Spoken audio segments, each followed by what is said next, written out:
आज से 6.5 करोड़ साल पहले एक बड़ा एस्ट्रॉइड पृथ्वी से टकराया। धूल के बादल ने सूरज को ढक लिया, तापमान गिर गया। पृथ्वी पर रहने वाला 25 किलो से ज्यादा वजन का हर जीव खत्म हो गया। डायनासोर्स का काल खत्म हो गया। डायनासोर्स का अंत एक नई प्रजाति के लिए सुनहरा अवसर लेकर आया। ये प्रजाति थी मैमल्स की। मैमल्स यानी स्तनधारी जीव। इन्होंने खुद को इस महाविनाश से बचा लिया था। अत्यंत गर्मी से बचने के लिए ये जमीन के अंदर रहने लगे थे और जिंदा रहने के लिए इन्होंने सब कुछ खाना शुरू कर दिया। इतने बड़े महाप्रलय के गुजरने के बाद धरती फिर से सामान्य हो गई थी। सतह पर फिर से नए पेड़ पौधे उगने लगे थे और धरती पर जो 5% जीव बच गए थे, उनमें एडाप्टिव रेडिएशन की प्रक्रिया से बहुत सारी नई प्रजातियां जन्म लेने लगी। इयोसीन इपोक में 5.5 करोड़ साल पहले बंदर जैसी प्रजातियां आई। इनकी आंखें सर में आगे की तरफ थी। इसी काल में प्राइमेट्स के सर के अंदर एक महत्वपूर्ण एवोल्यूशन हुआ। इनकी स्पाइनल कॉर्ड को मस्तिष्क से जोड़ने वाला छेद, जिसे फोरमेन मैग्नम कहते हैं, वह स्कल के पिछले हिस्से के बेस से सेंटर की तरफ शिफ्ट होने लगा। यानी कि अब जो प्रजाति आई वह सीधे खड़े होकर चलने में सक्षम थी। आज से 4.7 करोड़ साल पहले धरती के वातावरण में लगातार बदलाव होने शुरू हुए। धरती के टेक्टोनिक प्लेट्स में हलचल हुई, जो धरती के 2 बड़े महाद्वीपों को एक दूसरे के पास ले गई। ये वही भूभाग है जहां आज हम भारतीय रहते हैं। ये है इंडिया, जो एशिया महाद्वीप की ओर तेजी से बढ़ रहा था। इन दोनों महाद्वीप के आपस में टकराने की वजह से हिमालय जैसी पर्वतमालाएं खड़ी होने लगी। यह वही पर्वतमाला है जिसे आज हम जानते हैं दुनिया की सबसे ऊंची चोटी माउंट एवरेस्ट के नाम से। ये पर्वतमालाएं इतनी ऊंची थी कि इससे मौसम का पैटर्न बदलने लगा, जिससे पृथ्वी ठंडी होने लगी। इस पर्वत श्रृंखला से गिरने वाला बर्फ आगे चलकर कई नदियों का निर्माण करने लगा। यह वही नदियां हैं जिससे आज हमारी आधी से ज्यादा आबादी को पीने का पानी मुहैया होता है। ओलिगोसीन इपोक में 3 करोड़ साल पहले ग्लोबल कूलिंग हुई। घास के मैदान बढ़ने लगे और जंगल घटने लगे। तब ऐसे जानवर विकसित हुए जो खुले मैदान में रहने के लिए उपयुक्त थे, और इन्हीं में दूसरे जानवरों को खाने वाले जानवर भी विकसित होने लगे। 1 करोड़ साल पहले पृथ्वी वह रूप लेने लगी थी जिसे आज हम देख रहे हैं। धरती का वातावरण लगभग पूरी तरह से आज के समान बन चुका था और धरती के सारे महाद्वीप लगभग पूरी तरह से जाने पहचाने थे। लेकिन परिस्थितियां फिर बदलने लगी। 40 लाख साल पहले धरती की टेक्टोनिक प्लेट में एक बार फिर से हलचल हुई और अफ्रीका के पूर्वी इलाकों में एक नई पर्वत श्रृंखला का निर्माण हुआ। ये पर्वत श्रृंखला थी ईस्ट अफ्रीकन रिफ्ट वैली। इस पर्वत श्रृंखला के उभर जाने से यहाँ के हरे भरे जंगलों में आने वाली मौसमी हवा का मानसून पूरी तरह रुक गया और इस वजह से यहाँ के जंगलों में बारिश आनी बंद हो गई। यहीं इसी जंगल में रहते थे द ग्रेट एप्स। ये हैं हमारी काफी दूर के रिश्तेदार। हमारे ये पूर्वज कहलाते हैं पेरोलापिथिकस या पेरोला। हमारे परिवार की शुरुआत इसी ग्रेट एप्स से हुई। पेरोला पेड़ों पर रहते थे और फल खाते थे।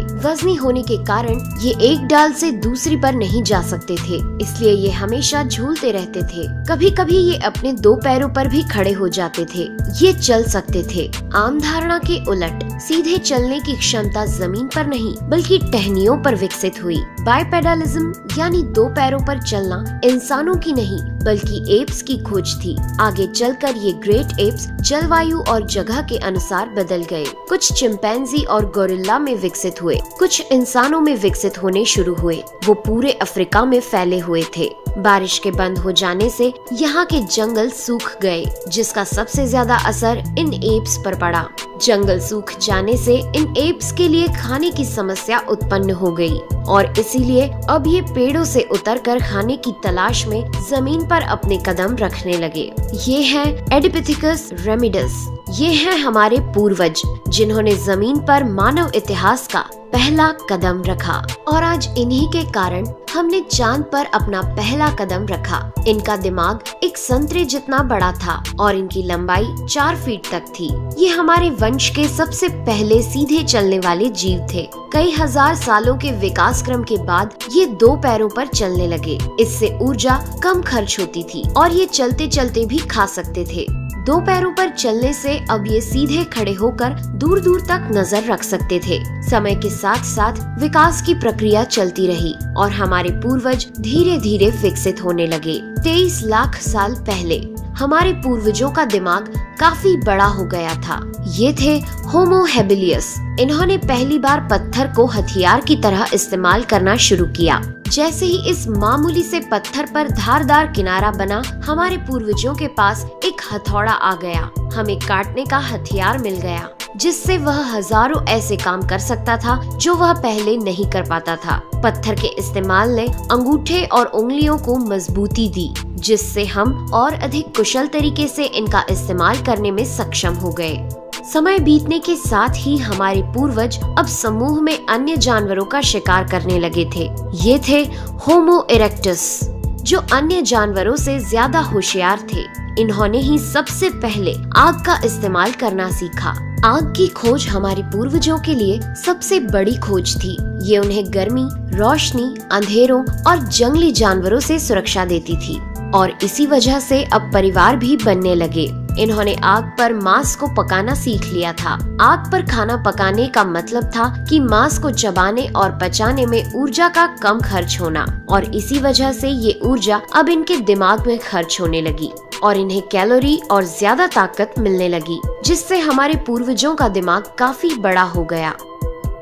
2 लाख साल पहले आज के इंसान ने अपना रूप ले लिया था। लैरिंग्स यानी आवाज की जो नली हमारे पूर्वजों में गले के ऊपर थी, वो नीचे आ गई थी। अब हम ज्यादा जटिल आवाजें निकाल सकते थे।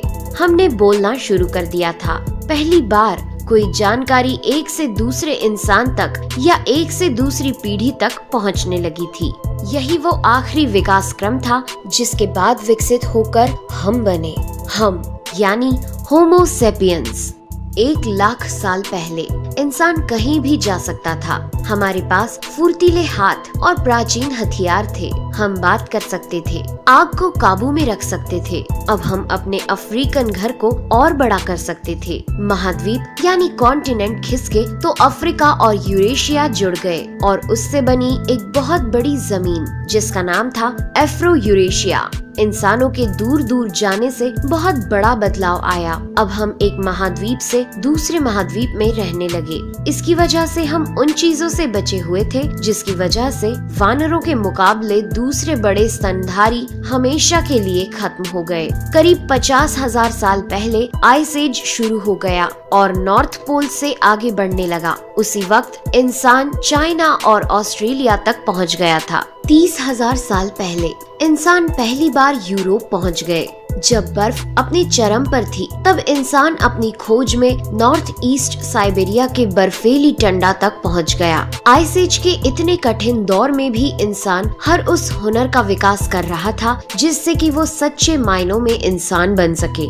हमने खुद को उस माहौल में ढाल लिया। हम ज्यादा समझदार हो गए। उसके बाद हमने पूरी दुनिया में अपनी बस्तियां बसा ली। समुद्र किनारे से पहाड़ की चोटियों तक, हरे भरे मैदानों से लेकर पथरीले इलाकों तक हर जगह इंसान थे। हमारा हुलिया, त्वचा, बाल और आँखों का आकार जलवायु और जगह के अनुसार बदल गया। हमने अपनी आवश्यकता के हिसाब से खेती शुरू की और जानवरों को पालना शुरू कर दिया। हमने कस्बों और शहरों का निर्माण शुरू किया।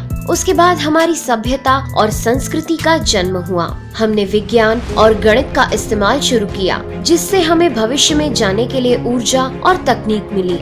ये है हमारा समय। अब हम पूरी तरह विकसित हैं। हमारे जैसा इस धरती पर अब कोई जीव नहीं। आज हम जानते हैं कि हम कौन हैं, कहां से आए हैं, लेकिन ये तो बस शुरुआत है। अभी हमारा सफर खत्म नहीं हुआ है। हमें अभी और आगे जाना है, आने वाली चुनौतियों का सामना करना है और खुद को और विकसित और आधुनिक बनाना है। दोस्तों आज के एपिसोड में बस इतना ही। वीडियो अच्छा लगा हो तो प्लीज लाइक करें और चैनल को सब्सक्राइब कर हमारा सपोर्ट जरूर करें। यदि आप नए हैं तो इस चैनल पर हमारे बाकी वीडियोस भी विजिट जरूर करें।